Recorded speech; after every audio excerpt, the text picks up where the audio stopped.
السلام علیکم دوستو، ہمارے پیارے نبی حضرت محمد صلی اللہ علیہ وآلہ وسلم نے ایک خوبصورت حدیث میں فرمایا، جنت ماں کے قدموں کے نیچے ہے۔ کیا یہ گہری بات نہیں؟ لیکن جب ہم اسلام میں خواتین کے مقام کی بات کرتے ہیں تو اکثر ہمیں ایسے خیالات سننے کو ملتے ہیں جو حقیقت سے بالکل مختلف ہوتے ہیں۔ آئیے ایک تلخ حقیقت سے آغاز کرتے ہیں۔ بہت سے لوگ، چاہے وہ مسلمان ہو یا غیر مسلم، اسلام میں خواتین کے کردار کے بارے میں غلط تصورات رکھتے ہیں۔ وہ کہتے ہیں کہ اسلام خواتین پر ظلم کرتا ہے، اسلام خواتین کو پابند کرتا ہے، اسلام خواتین کی قدر نہیں کرتا۔ لیکن کیا یہ سچ ہے؟ دوستو، آج میں آپ کے ساتھ اسلام میں خواتین کے حقیقی مقام پر بات کرنا چاہتا ہوں۔ ہم ان غلط فہمیوں کو قرآن و حدیث کی روشنی میں دور کریں گے، حقائق پر روشنی ڈالیں گے اور اس خاتون صحابیہ کا بھی ذکر کریں گے جو حضرت عمر رضی اللہ تعالیٰ عنہ کے دور میں ایک خاص عہدے پر فائز تھی۔ یہ صرف ایک موضوع نہیں بلکہ ایک سفر ہے، سمجھنے کا سفر ہے۔ سب سے پہلے میں ایک سوال پوچھتا ہوں آپ سے، کتنی بار آپ نے یہ جملے سنے ہوں گے، اسلام میں خواتین کے حقوق نہیں ہیں یا اسلام خواتین کو غلامی میں دھکیلتا ہے؟ یہ بیانیے خبروں، سوشل میڈیا اور حتیٰ کہ تعلیمی مباحثوں میں چھائے رہتے ہیں۔ لیکن کیا آپ جانتے ہیں کہ اسلام نے 1400 سال پہلے خواتین کو وہ حقوق دیے جو کئی معاشروں نے 20ویں صدی تک نہیں دیے؟ تعلیم کا حق، جائیداد کا حق، وراثت کا حق اور یہاں تک کہ سیاسی شمولیت کا حق۔ حیران کن ہے نا؟ آئیے اس پر بات کرتے ہیں۔ اسلام سے پہلے بہت سے معاشروں میں خواتین کو جائیداد کی طرح سمجھا جاتا تھا۔ عرب میں بیٹی کی پیدائش کو باعث شرم سمجھا جاتا تھا، بچیوں کو زندہ دفن کرنا عام تھا، خواتین کو وراثت کا حق نہیں تھا، ان کے کوئی قانونی حقوق نہیں تھے اور معاشرے میں ان کی کوئی آواز نہیں تھی۔ پھر اسلام کی تعلیمات آئی جس نے سب کچھ بدل دیا۔ اسلام نے ان ظلموں کو ختم کر دیا۔ قرآن پاک سورہ نحل کے آیت نمبر 58 میں اللہ تعالیٰ واضح طور پر فرماتا ہے، اور جب ان میں سے کسی کو بیٹی پیدا ہونے کی خبر دی جاتی ہے تو اس کا چہرہ سیاہ ہو جاتا ہے اور وہ غمگین ہو جاتا ہے۔ اب اس آیت میں واضح طور پر ظاہر ہے کہ اسلام نے عورتوں کو اعلیٰ مقام دیا ہے۔ اسلام نے نہ صرف ان رویوں کی مذمت کی بلکہ انہیں ہمیشہ کے لیے ختم بھی کر دیا۔ اس کے علاوہ اسلام میں مردوں اور عورتوں دونوں کو روحانی طور پر بھی برابر بتایا ہے۔ سورہ احزاب آیت نمبر 35 میں اللہ تعالیٰ واضح طور پر فرماتا ہے، بے شک مسلمان مرد اور مسلمان عورتیں اور ایمان والے مرد اور ایمان والی عورتیں اور فرما بردار مرد اور فرما بردار عورتیں اور سچے مرد اور سچی عورتیں اور صبر کرنے والے اور صبر کرنے والیاں اور عاجزی کرنے والے اور عاجزی کرنے والیاں اور خیرات کرنے والے اور خیرات کرنے والیاں اور روزے رکھنے والے اور روزے رکھنے والیاں اور اپنی پارسائی کی حفاظت کرنے والے اور حفاظت کرنے والیاں اور اللہ کو بہت یاد کرنے والے اور یاد کرنے والیاں۔ ان سب کے لیے اللہ نے بخشش اور بڑا ثواب تیار کر رکھا ہے۔ اس آیت پر غور کریں، کیسے اللہ پاک نے مرد اور عورت دونوں کو ایک ساتھ مخاطب کر کے فرما رہا ہے کہ نیکی، عبادت یا اللہ کے قرب میں کوئی فرق نہیں ہے۔ مرد اور عورت دونوں اپنے اپنے اعمال کے ذمہ دار ہیں۔ دوستو، اسے کہتے ہیں برابری کی اصل روح۔ اور اگر تعلیم کی بات کریں تو قرآن کا پہلا لفظ جو نازل ہوا وہ تھا اقرا، جس کا مطلب ہے پڑھ۔ یہ نہیں کہا گیا کہ پڑھو اے مرد یا پڑھو اے علماء، بلکہ یہ ایک عالمگیر حکم تھا۔ حضرت محمد صلی اللہ علیہ وآلہ وسلم نے فرمایا، علم حاصل کرنا ہر مسلمان مرد اور عورت پر فرض ہے۔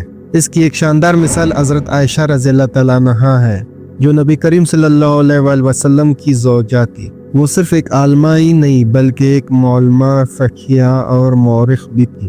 حضرت عائشہ رضی اللہ عنہا نے 2000 سے زیادہ احادیث روایت کیے اور بے شمار طلباء کو تعلیم دی۔ ان کا اسلامی علم میں حصہ بے مثال ہے۔ ایک اور حقیقت جسے اکثر نظر انداز کیا جاتا ہے، اسلام نے خواتین کو جائیداد رکھنے اور وراثت میں حصہ لینے کا حق دیا۔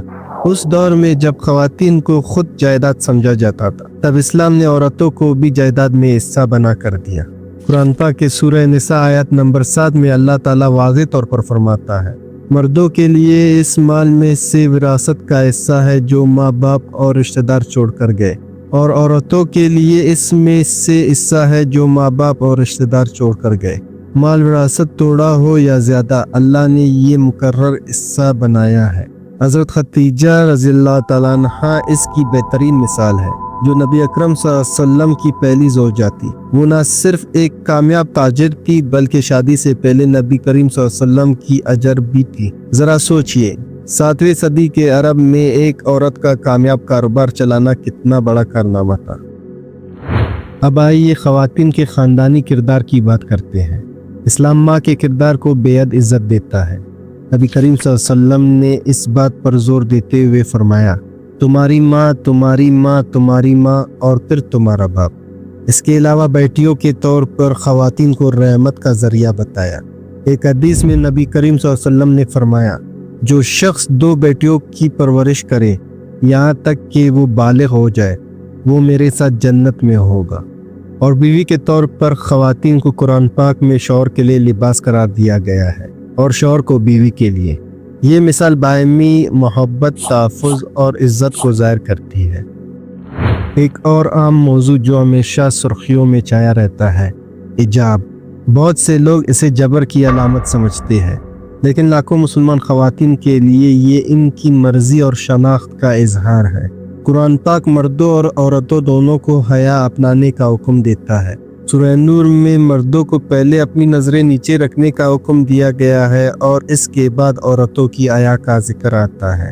حجاب خواتین پر قابو پانے کے لیے نہیں بلکہ انہیں یہ طاقت دینے کے لیے ہے کہ انہیں ان کے کردار سے پہچانا جائے، نہ کہ ان کی ظاہری شکل سے۔ کیا آپ جانتے ہیں کہ اسلام خواتین کو قیادت کے عہدے سنبھالنے کی اجازت دیتا ہے؟ حضرت عمر رضی اللہ عنہ نے ایک خاتون شفا بنت عبداللہ کو مدینہ کے بازار کی نگراں مقرر کیا تھا۔ ان کو تجارت میں انصاف قائم رکھنے کی ذمہ داری دی گئی تھی، جو ایک انتہائی عام عہدہ تھا۔ آج بھی مسلمان خواتین سیاست سے لے کر سائنس تک ہر میدان میں نئی رائے قائم کر رہی ہے اور ساتھ ہی اپنے ایمان پر قائم بھی ہے۔ تو پھر یہ غلط فہمیاں کیوں برقرار ہیں؟ بدقسمتی سے ثقافتی روایات اکثر اسلامی تعلیمات پر غالب آ جاتی ہے۔ بہت سے معاشروں میں خواتین کو جو پابندیوں کا سامنا ہے، وہ اسلام کی وجہ سے نہیں بلکہ صدیوں پرانی روایات کی وجہ سے ہے، جو اسلامی اقتدار کے خلاف ہے۔ دوستو، ہمیں مذہب اور ثقافت کو الگ کرنا ہوگا۔ اسلام خواتین کو بلند مقام دیتا ہے، ان کو دباتا نہیں۔ میرے تمام بھائیوں اور بہنوں جو آج سن رہے ہیں، اسلام نے خواتین کو ان کے حقوق 1400 سال پہلے دیے تھے۔ یہ ہماری ذمہ داری ہے کہ ہم ان حقوق کو برقرار رکھیں۔ آئیے ثقافتی تعصبات یا غلط معلومات کو اپنے فہم کو دھندلانے نہ دیں، اور یاد رکھیں نبی کریم صلی اللہ علیہ وسلم نے فرمایا، تم میں سب سے بہترین وہ ہے جو اپنی خواتین کے ساتھ بہترین سلوک کرتے ہیں۔ دوستو، یہ اسلام میں خواتین کے کردار کی صرف ایک جھلک تھی۔ امید ہے کہ اس ویڈیو سے کچھ غلط فہمیاں دور ہوئی ہوگی اور ہمیں اپنی زندگی کی خواتین کی قدر کرنے کی ترغیب ملی۔ اگر آپ کو یہ ویڈیو معنی خیز لگی تو اسے دوسروں کے ساتھ شیئر کرنا نہ بھولیں۔ چینل کو سبسکرائب کریں، ویڈیو کو لائک کریں اور بیل آئیکن کو دبانا نہ بھولیں تاکہ ہماری ہر آنے والی ویڈیو سے باخبر رہ سکیں۔